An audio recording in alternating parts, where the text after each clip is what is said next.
প্রায় ১,১০২ কোটি টাকা ঋণের নামে আত্মসাতের অভিযোগে এস আলম গ্রুপের চেয়ারম্যান সাইফুল আলমের বিরুদ্ধে দুটি মামলা করেছে দুর্নীতি দমন কমিশন দুদক। স্বৈরাচার আওয়ামী লীগ সরকারের আমলে এস আলমের নিয়ন্ত্রণে থাকা ফার্স্ট সিকিউরিটি ইসলামী ব্যাংক থেকে এই অর্থ লুটপাটে ৪৩ জনকে আসামি করা হয়েছে। দুদক বলছে অন্তত ৪ ব্যাংক থেকে ১,৭৮,০০০ কোটি টাকা সরিয়েছেন এস আলম। পট পরিবর্তনের পর অনুসন্ধানে নেমে মিলছে ভয়াবহ ব্যাংক লুটের প্রমাণ। এরই প্রেক্ষিতে মামলা দায়ের হয়েছে। এ বিষয়ে দুদকের জনসংযোগ কর্মকর্তা তানজির আহমেদ বলেন, ফার্স্ট সিকিউরিটি ইসলামী ব্যাংক থেকে ঋণের নামে প্রায় ১,১০০ কোটি টাকা আত্মসাতের অভিযোগে এস আলমের চেয়ারম্যান সাইফুল আলম সহ সংশ্লিষ্ট ৪৩ জনকে আসামি করে আলাদা দুটি মামলা করেছে দুদক।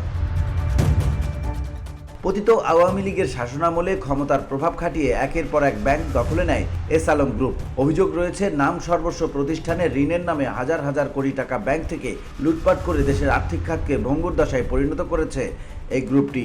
এমনকি এস আলম সংশ্লিষ্ট ব্যক্তিরা বিভিন্ন ভুয়া গ্রুপ খুলে বিভিন্ন ব্যাংক থেকে ঋণ হাতিয়ে নেয়। VOD Bangla news desk.